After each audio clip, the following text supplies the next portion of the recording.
Well, Benghazi is sure a mess. The president, of course, came out and he said during Benghazi, I went to sleep. I wasn't even there. I met at 5 o'clock and then I just put it over the hands of everybody else, which we told you at the time was impossible. And I also told you at the time that there is no way that happened. If that happened, he should be impeached for incompetence. And no one can hand off the presidential power. He must be notified by law, and he must make the calls by law if an ambassador is under threat. Well, this one was being killed and dragged through the streets, and he went to bed. I said at the time, that didn't happen. If it did, it happened for two reasons. One, total incompetence. The president is completely unengaged. That's not true. If the president is that disengaged, he should not be the president of the United States. He should be impeached. The second reason for it to happen, cover. We now know, and the Blaze reported last night at 5 o'clock, and I have yet to see anyone pick this story up, but I believe it's going to be covered today. If it comes up in testimony today, let's see if they pick it up now. Here's what happened. We told you about the Navy SEALs that happened to be living at the safe house, the annex just down the street, remember? And that's what that father was told, that his son was there at the safe house. His son went about a mile away, right? About a mile away. And remember, his son, they couldn't take it anymore. They listened and they couldn't take it anymore. And so they went from the CIA annex to the safe house, to the embassy where everything was happening. And they fought valiantly. And they were up on the roof and they were calling for help and no one would send help. The White House said, we never got calls for help. That's not true. We didn't know anything about that. This was just a spontaneous protest because of a video. That's absolutely not true. We now know that there are, I think the number was 7. I don't have the number in front of me. It's 7 or 10 special forces that were actually there. I'm sorry, 15 special forces actually there at the compound that were told not only to stand down, but to get out of the compound, to leave the compound. Sean Hannity had a drone guy on. We can't verify that that this is true, but from all the sources I talked to, this guy sounds legitimate. He's at least been around. Maybe he's making this part up. I don't know, but he's at least been in the drone program. He said there were several drones up, and he was instructed to make sure that they did not videotape or show anything in the compound. I'll tell you why. Because this government was running guns. That's what was happening in this safe house. We were running guns, and they wanted no video, and they had to get all of their people out. Our special forces then were flown out, not by our military, but by the State Department, because the military couldn't have a plane come in. They wouldn't be able to explain how the military had a plane to fly these 15 when they didn't have a plane to just buzz anything. So you had to have the State Department fly these guys out. They flew them to Walter Reed Hospital.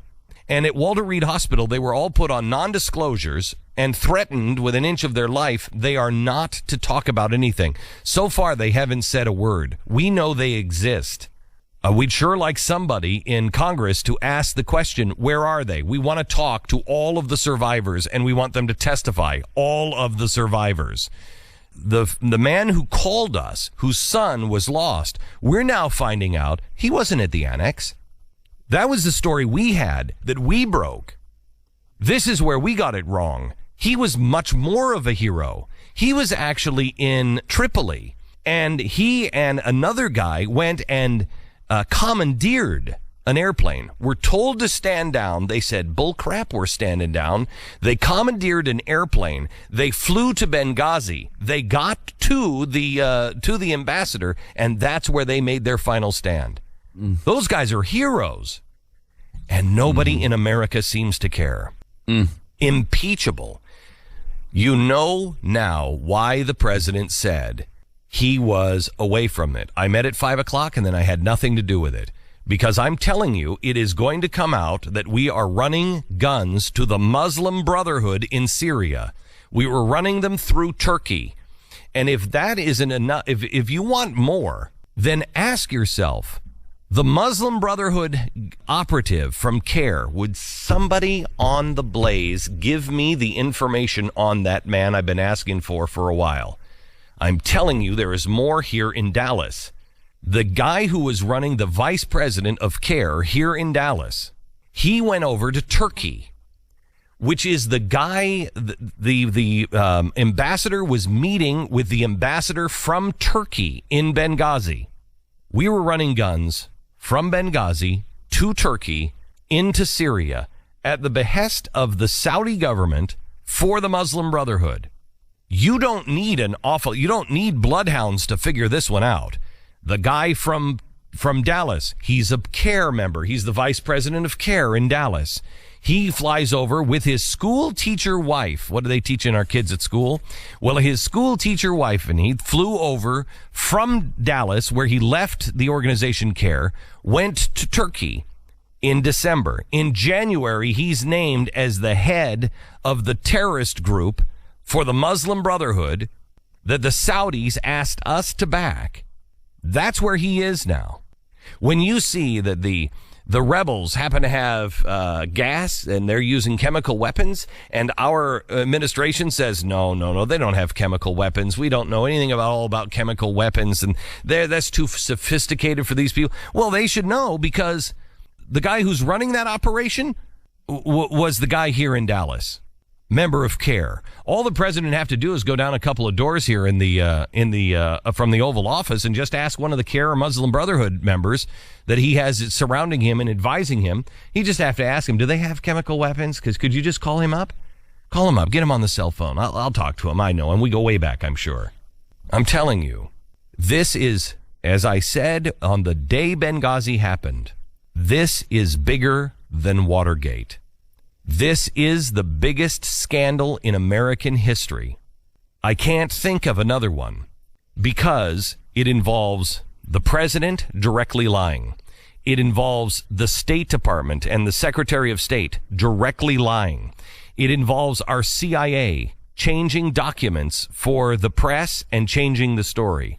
It involves our president lying and coordinating a lie about a video to blame it on Americans. It involves the American government and our ambassador running guns to rebels in another country. It involves our military being told to stand down, and none of them actually come out and will verify it.